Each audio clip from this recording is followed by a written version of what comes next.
Great. So our last but by no means least speaker in this mini is Itamar Landau, who I've woken up early from in California. So I saw him drinking his coffee there, so he's primed and ready to go. So Itamar will be talking to us about macroscopic fluctuations emerging in balanced networks with incomplete recurrent alignment. So please take it away.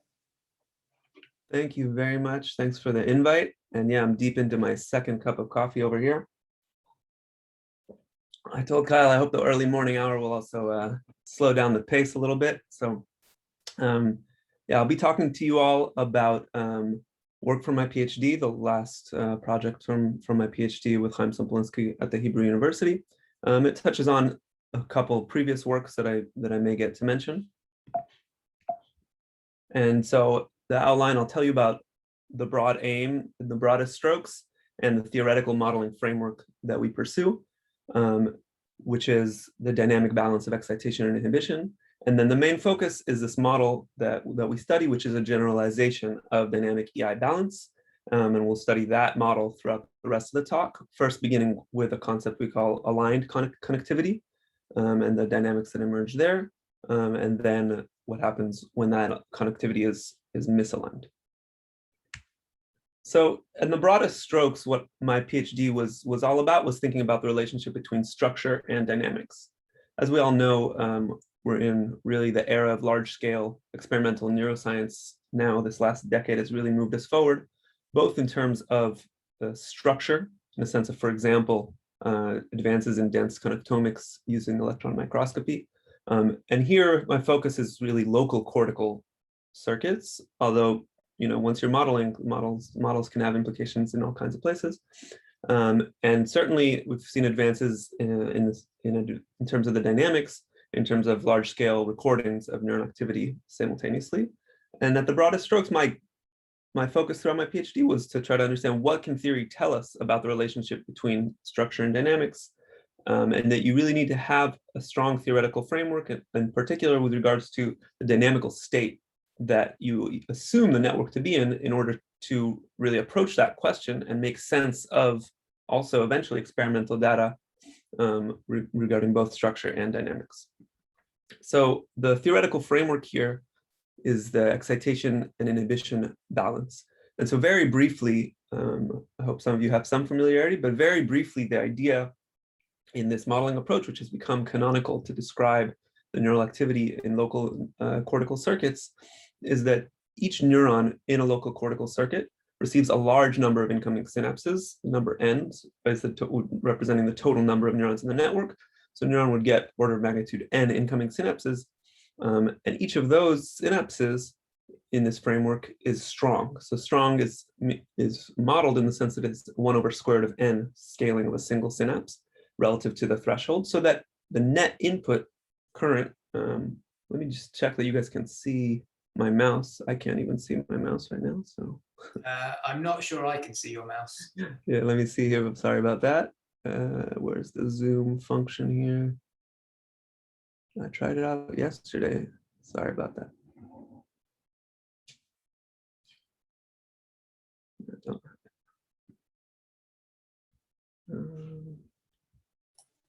There might be a setting you need to activate in the actual software that you're using to present. I mean, I did it yesterday with the. Okay, well, I'll try it without. All right, so you see, so we have the single synapses that are scaled as 1 over square root of n. The result of that is that the net currents are going to be large. So in the top lines there, you see that the schematic representing the total excitatory input into a network would be large relative to threshold with a scaling of order square root of n. And similarly, the potential inhibitory current would be very large relative to threshold. The main insight of the EI balance framework is that as long as the inhibitory synapses are sufficiently strong to stabilize network activity, then these networks will reach a dynamic balance in which the excitatory and inhibitory firing rates, RE and RI, will dynamically balance in order to cancel the potentially large current. And so that term inside the parentheses will effectively be 0 in the theoretical framework in the large n limit. And that allows fluctuations to dominate the actual firing as the mean large currents are canceled. And that yields two linear equations, right? Setting those parentheses, or the term inside the parentheses to 0 will yield two linear equations for the two population firing rates. And those are independent of the single neuron nonlinearity. So that's an emergent feature of this network model. And this framework has been found to be able to account for a number of different observations of cortical activity, regular firing of individual neurons, asynchronous population activity with low pairwise correlations, and log normal rate distributions, among many others. So this is the framework that we're going to jump into, but now generalizing it beyond the particulars of EI, of excitation inhibition structure. So this is the model, and this is the model I'm going to talk about throughout the whole rest of this talk. It's a rate neuron model where we're modeling the dynamics of the membrane potential, if you wish, H. So we have a column vector of n neurons with their membrane potential HI, and those are the dynamic variables. And then going from left to right, those are driven by recurrent random connectivity J, which we just take to be Gaussian. And then here's the key part: a rank D, low rank, strong structured connectivity component. So it's low rank. We have these in reduced SVD configuration. So the matrix U is the left singular vectors, the matrix V are the right singular vectors, and sigma is a diagonal matrix with the singular values of the low rank component of this connectivity. And in particular, it has a strong scaling. So each element has that strength 1/square root of n that I mentioned before, coming from the EI balance framework. And then we have an instantaneous firing rate function. So R is the firing rate of the neurons. And finally, we have an external drive, which we also assume to be strong at the level of single synapses, so that the net input that neurons receive also has that square root of n scaling. And now we can schematize this model and think about we have the random connectivity J, which gives us something high dimensional, and we call microscopic. And then the low rank structure we can think about as doing a readout and feedback. Each mode from that SVD configuration has a vector V. Sorry about that. A vector V performing a readout from network activity, and an associated vector U sending feedback into the network activity. Okay, and now some examples that we're going to see that are both kind of inspiration and also we're going to see throughout this talk, basic examples. So if we just think about a two population excitation inhibition model, so the connectivity structure there has a block structure, one block for each population, right? So it's a rank 2. That's essentially the structured part of that connectivity is a rank 2, regardless of the size of the whole network. And we can put that in the SVD form. It will have the column space, the matrix U will have two vectors, one essentially some mode with two positive blocks, and the other one will have a difference mode, a positive block and a negative block. And similarly too, for the row space or the right singular vectors, they'll also have a difference mode and a sum mode. And typically the external drive vector also would have that same population structure. So it would also fall in the span of the sum mode and the difference mode. And we'll come back to that later. And then also we can study models, for example, with heterogeneous degrees. So to simplify here, what I'm thinking about is a single population, a single inhibitory population, if you want, with heterogeneous in degrees and out degrees. And in that case, the expectation of a single synapse, right, the deterministic part, would be proportional to the product of in degree and out degree of the two neurons interacting. And therefore that deterministic component can be written as a rank 1 matrix, where the left singular vectors are proportional, the U vector is proportional to the in degree, and the V vector, the right singular vectors, are proportional to the out degree. And then we might have an external in degree from the external population. And we'll come back to that as well, okay? And throughout, I'm going to try to keep the equations that we're talking about kind of there in the bottom where relevant. Okay, so the first mathematical step we'll take in order to analyze the dynamics of these models is what we call the balanced subspace decomposition, and just project everything onto the left singular vectors, onto that matrix U. So we take the activity vector R in population space, for example, and project it down. It has a component parallel or within the span of U in the left singular vectors of the low rank connectivity, and we call that subspace the balanced subspace. And we're going to represent that relative with its components relative to those vectors U. So we have R hat 0, R hat 1 is going to be our balanced subspace activity, and those are going to give us the macroscopic order parameters for if we have rank D matrix, so they have D order parameters for the activity, for the dynamics there. And then we have an orthogonal component of the activity, orthogonal to the columns of U. And for example, in the two examples we're focusing on in the just standard EI network model, R hat 0 would be some kind of a sum mode with maybe a weighted sum generally of both the excitatory population and the inhibitory population activity. And the second mode would be some kind of difference mode, again, some weighted difference mode between the two populations. And in our second example, with heterogeneous degrees, so R hat will be a weighted sum of the activity of all the neurons, and it'll be weighted according to, proportional to the in degrees of each neuron, right? So that's our decomposition.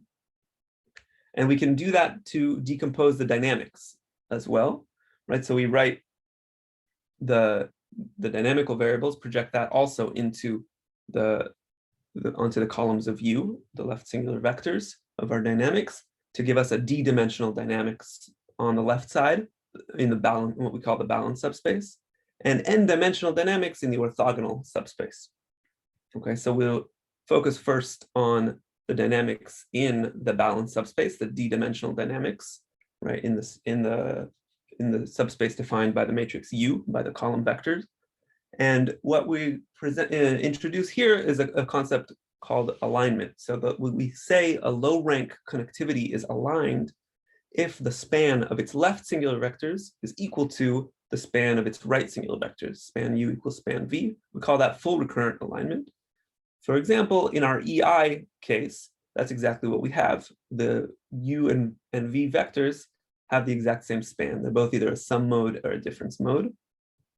And then we define the alignment matrix called V hat. And it's basically the overlaps between each left singular vector and right singular vector. And what we observe is a fairly straightforward observation, is our definition of full alignment is entirely equivalent to the requirement that V hat, the alignment matrix, be orthonormal. So the V transpose V is equal to the identity.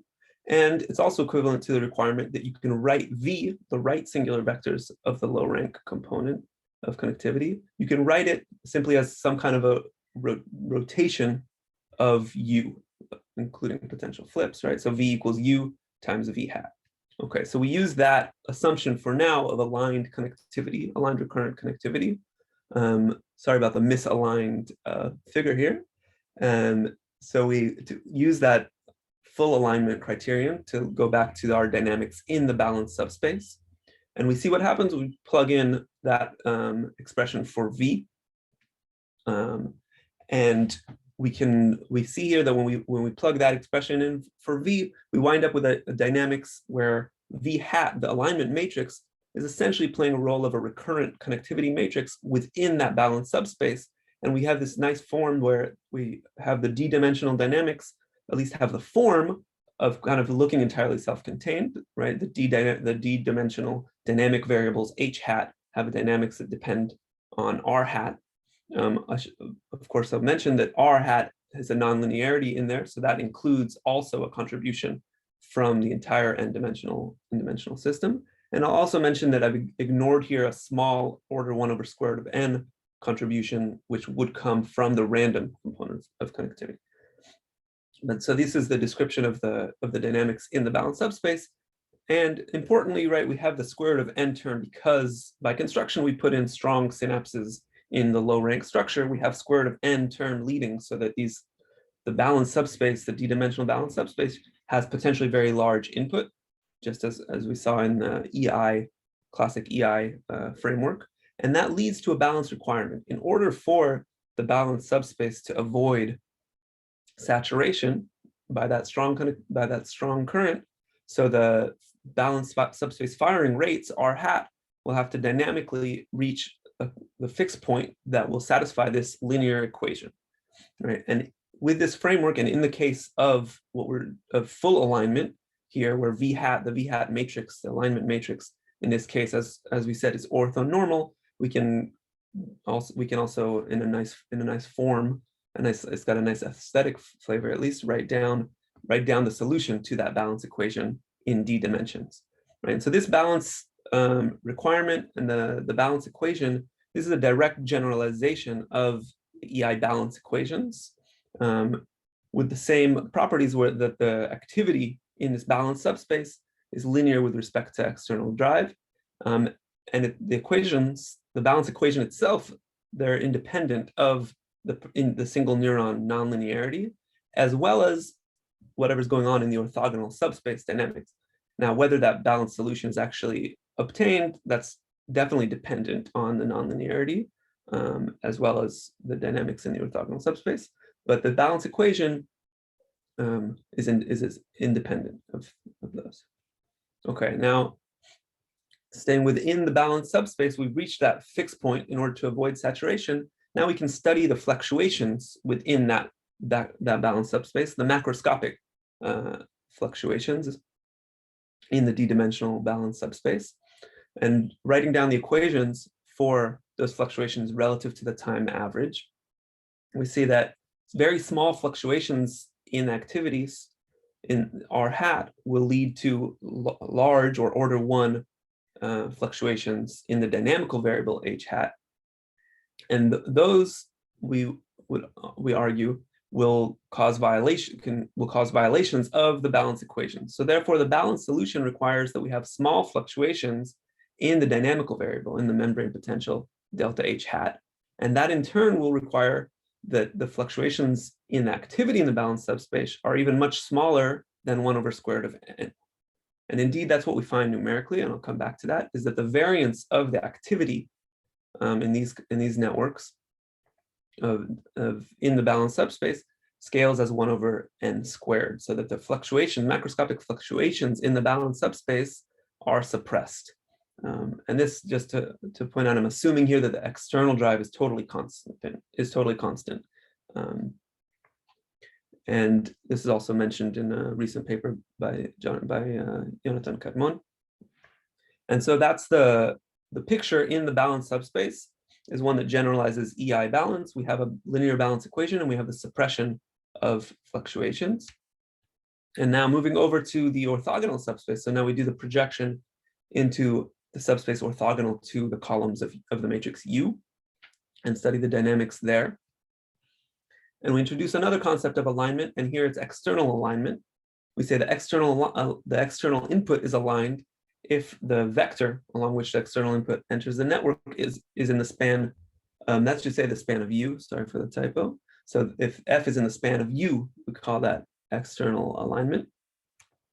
And if that's the case, then the F vector, the external input, has no strong projection onto the orthogonal subspace. And in that case, the dynamics are entirely driven by the random component of connectivity, J.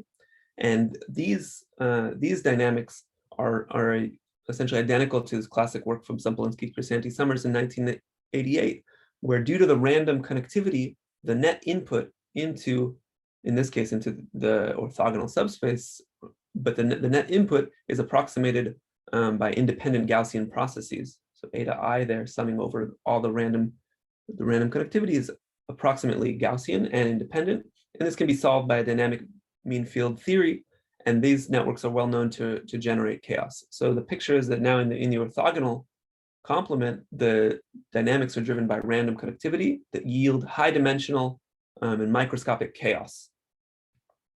And so the interim summary is that generalize these networks with strong low rank connectivity plus a random component of connectivity, generalize EI dynamic balance. as I've already discussed, and I'll just jump to the bottom line of that conclusion, is so any macroscopic readout, whether it's from the balanced subspace where fluctuations are suppressed, or from the orthogonal subspace where there's high dimensional chaos, any large macroscopic readout will have very, very small fluctuations. Right? So there are no macroscopic fluctuations generally in balanced networks, and specifically in the case of aligned connectivity. So now we're going to look. I just want to give you a quick heads up. You have about 5 minutes left. Yeah, I just looked at my watch too. So running a little bit slow. Sorry about that. So we'll jump to the misaligned connectivity. So we had two forms of alignment. First, external misalignment. So if the external vector does not fall in the span of the left singular vectors u, then we have strong drive into the orthogonal subspace. Essentially, that drive cannot be balanced because there is no structured connectivity to do that. And that will lead directly to saturation, even with the very small projections of the external drive into that subspace. That's indeed what we see in simulations. And in fact, if we look at our example that we discussed previously of heterogeneous indegrees, if the external input has heterogeneous indegrees that are not almost fully correlated with recurrent indegrees, then we will see this suppression of fluctuations due to strong input into the orthogonal subspace. And essentially, this is what we observed in a previous paper in studying spiking networks with anatomically realistic heterogeneity of in degrees, as we saw regular firing, essentially a suppression of fluctuations there. Okay, so that's what happens with misalignment in the orthogonal subspace, or misalignment of the external drive. Now we turn to misalignment of the recurrent connectivity. So if the recurrent connectivity, the low rank structure, is misaligned, it means that V hat, the alignment matrix, is not orthonormal, and that means that the V, the right singular vectors, have a component that itself is orthogonal to the left singular vectors U. And now we go back to the dynamics, the d-dimensional dynamics in the balanced subspace, and decompose those again, but now we have an added term due to the orthogonal component. So essentially the readout vectors, V, the right singular vectors, are now reading out activity from the subspace orthogonal to the balanced subspace and projecting it into the balanced subspace. So the schematic now looks like this. We have a subspace recurrent connectivity defined through V hat, and an effective feed-forward connectivity through V perpendicular, which is reading out from that orthogonal subspace where microscopic chaos can fluctuate, and projecting that forward into the balance subspace. Returning to the balance equations, just very briefly, in fact, to leading order, the balance equations themselves don't have a direct impact from that feed-forward component, because the feed-forward component gives just order 1 input, and so the balance equations are not directly impacted by that. But we find that the fluctuation balance equations are impacted by that. So if we go back to the fluctuation dynamics relative to a time average, we now have this eta hat term, which is carrying fluctuations that are driven from the orthogonal chaotic subspace into the balance subspace. And again, by an argument that's similar to what I argued before, these fluctuations need to be canceled in order to preserve balance. And so what winds up happening is that the net presynaptic currents from each of the balanced subspace modes are going to be order 1, and exactly in such a way that they cancel the order 1 fluctuations that are coming in from the orthogonal subspace. And that's exactly what we see here. We have a fluctuation balance equation, and the fluctuating input eta hat is order 1 in red, and it's being canceled dynamically by recurrent fluctuations within the balance subspace through delta r hat, through the individual components of that. And in this framework, due to this fluctuation balance, we can write a closed form solution for the covariance function C hat of each of the subspace modes, each of the balanced subspace modes, their cross covariance functions. And the main form of that is defined through the SVD now of the alignment matrix. So for fans of the SVD, we have an SVD of the low rank structure, and then took the overlap of left and right to give us a v hat, and now we take the SVD of that, and using that, we have a direct solution for the covariance structure in the balanced subspace. And structurally, it's defined. The principal components of that are exactly the left singular vectors of the alignment matrix. Now, the time course of the fluctuations, these are macroscopic d-dimensional fluctuations, but the time course is defined directly from the single neuron time course in the orthogonal, chaotic orthogonal subspace. And the amplitude is determined by the singular values of the alignment matrix. So as we reduce the determinant of v hat or individual singular values, the amplitude of fluctuations greatly increases. So when we increase misalignment, we increase the amplitude of fluctuations in the balanced subspace. And when compared to fully aligned connectivity, we have an increase of the amplitude of fluctuations by a factor of square root of n. Returning to our examples, and then I'll close. So in our example of heterogeneous degrees, if we have heterogeneous out degrees, then the overlap between, say, for example, a uniform in degree and heterogeneous out degrees, that overlap decreases with the breadth of the out degree. And so too, as we find together with that, we have an increase in the macroscopic fluctuations.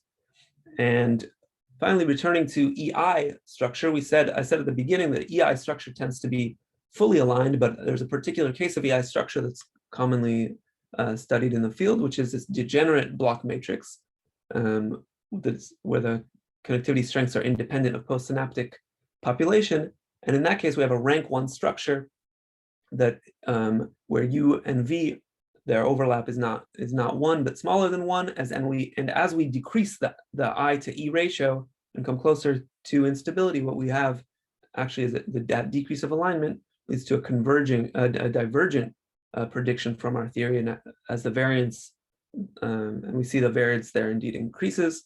And in the limit where those two vectors totally overlap, for example, when the I to E ratio is exactly 1, there's a 0 alignment, and that's actually the case that we studied previously.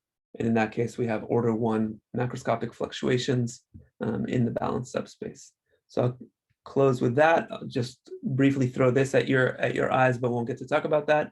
The generalized framework that we've introduced here encapsulates a large number of previous works that have studied balanced dynamics in particular structure, whether spatial structure or group structure, block structure, and so on. So that's it. We've generalized the dynamic balance to arbitrary networks with arbitrary low rank structure, and seen how macroscopic fluctuations, which are typically suppressed in balanced networks with what we call aligned connectivity, macroscopic fluctuations emerge through misalignment. And with that, I'll just leave the questions up there and say thank you very much to Kyle for the invitation. Thank you all very much for listening. Thank you very much, Itamar. That was a fascinating talk. I guess we have time for one very quick question. James has put a question in the chat. James, do you want to unmute yourself and ask it, or do you want me to read it out? Sure, I'm happy to. So I was just noting in spin glass systems, which I think Somplinsky's modeling is deriving from originally. So you have these disordered balanced networks. The system tends to have different dynamics over very long periods of time, so it gets trapped in low energy configurations. So do you think that would happen in this system as well? So the dynamics would start to look different over very long periods of time, different from what you're looking at now? So there's a few differences between those kinds of models. I mean, for one thing, I think the main difference there is those spin glass models, they have a disorder which is symmetric. So the JIJs are symmetric. The random component is symmetric. Here we have JIJ where each of them are independent. So that leads to chaos that there is basically on a single time scale. But if you introduced, for example, into the orthogonal component here, essentially into the random component, if you introduce elements of symmetry, then you would see some of those slow timescales. There is recent work from Serjan Ostrich and I think with Nicolas Brunel studying random networks with some extent of symmetry and showing that kind of slowing down, a dynamical slowing. Okay, thanks a lot. It was a great talk. Thank you.